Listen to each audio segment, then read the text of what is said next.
On April 10th, 2019, the first ever image of a supermassive black hole was released. Its size is at 6.5 billion times the size of our Sun, and it resides in the core of M87, a galaxy 15 million light years from Earth. Capturing this image required a collaboration of scientists around the world, as it was captured using the Event Horizon Telescope, which is composed of 8 telescopes located across the world, networked together to create a virtual Earth-sized telescope. In celebration of this historic achievement, let's learn about what a black hole is and how it is formed.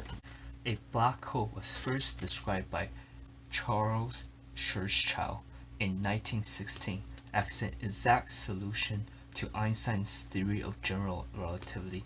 Unlike the classical definition of gravity, where gravity is seen as a force called the gravitational force that pulls two objects together.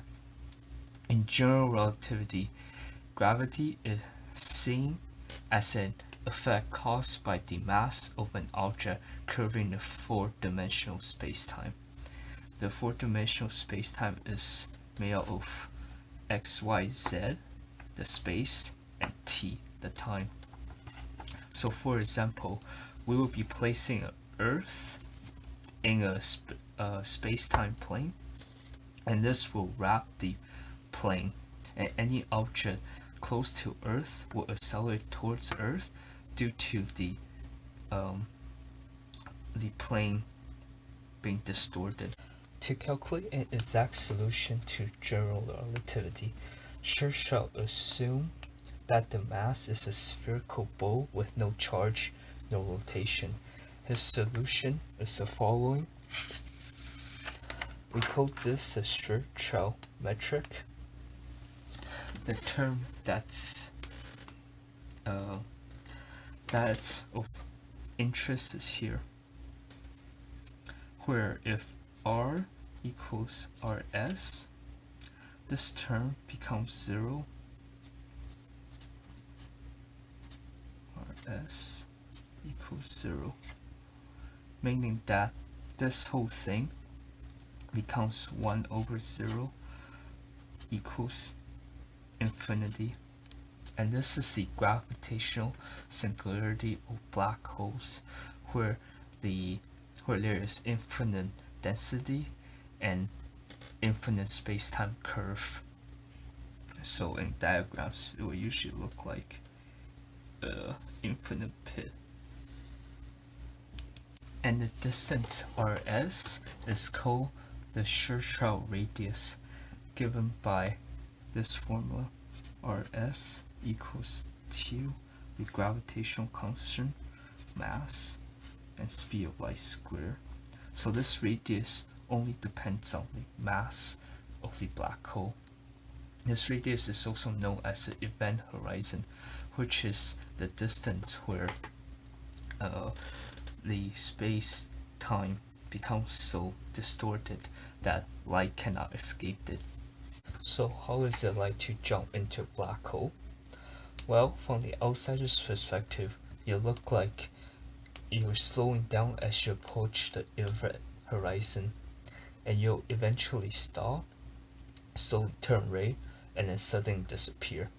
But from your perspective, you'll see the future of the you'll be able to see the future of the universe.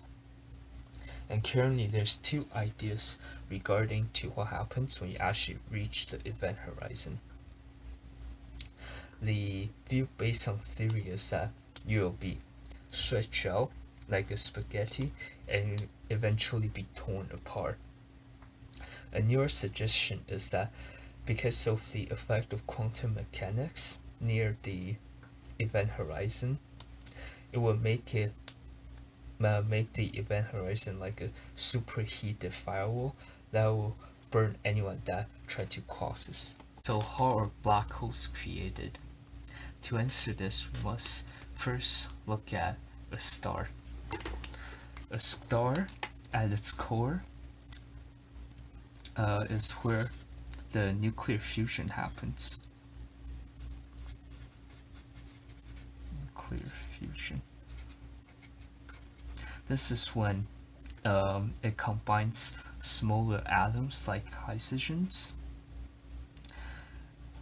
into a bigger atom like into helium, and this will release energy in the form of radiation, and this radiation radiates outward. This is kept in balance with the gravitational pull that's trying to suck the whole star into itself.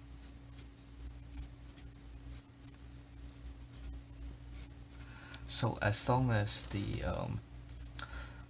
the nuclear fusion is happening, the star will still be alive. So that as the stars becomes bigger, the pressure in the core increases, allowing it to create heavier and heavier elements, like becoming different layers. But then once it reaches iron, Fe, the fusion in the core will no longer produce energy because iron is so tightly bounded. Once the iron builds and reaches a critical amount, the core will no longer be able to fight against the gravity. This causes everything to cause the core to collapse on itself, and this creates a supernova, radiating outwards. So what creates a black hole is if the star has a mass that's greater than 3 times the size of the sun, then its mass will collapse into a radius smaller than the Schwarzschild radius, and this will cause it to create a black hole. The black hole will eventually evaporate through the process known as the Hawking radiation.